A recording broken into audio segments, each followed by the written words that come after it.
The little house that stood.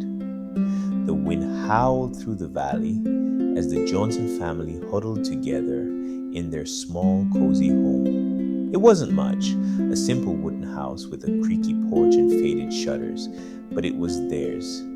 And it held years of memories.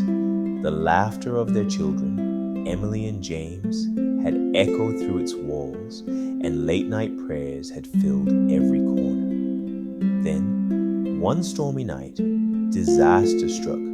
Lightning split the sky, and within moments, heavy rain poured down. The river near their home swelled, and before they knew it, the floodwaters had risen to their doorstep. Mr. Johnson rushed to gather what little they could carry, while Mrs. Johnson clutched the children close. The roaring waters crept in, forcing them to flee. By dawn, their house was gone. Standing on the hill, watching the place they had called home reduced to rubble, Emily sobbed. "Where will we go now, Daddy?" she asked, her voice small and frightened. Mr. Johnson knelt down, his hands on her shoulders. "We may have lost our house, sweetheart, but we still have a home, because a home is built on love, not walls, and no storm can wash away the love we share." With nowhere else to turn, they sought refuge at their local church. The congregation welcomed them with open arms. Families donated clothes, meals, and even a temporary place to stay. Through the kindness of others, the Johnsons saw God's provision in ways they never expected. One evening, as they sat on borrowed blankets in their new shelter, Mrs. Johnson took Emily and James's hands. "Do you remember the story of Job? He lost everything, but he never lost faith. God restored him. And just like Job, we will see God's goodness too."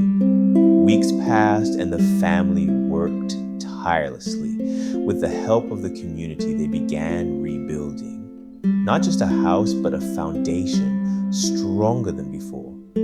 Volunteers hammered nails and painted walls, and their new home slowly took shape.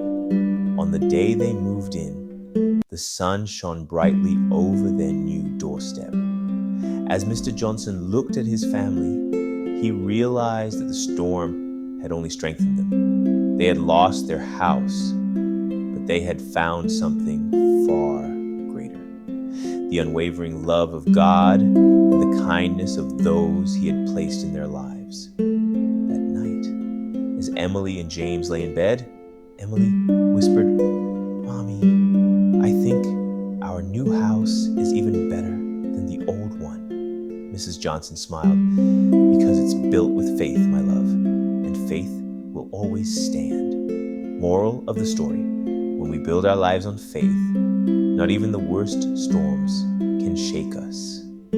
God's provision and love always carry us through, even when we lose what seems most important. When we build our lives on faith, not even the worst storms can shake us.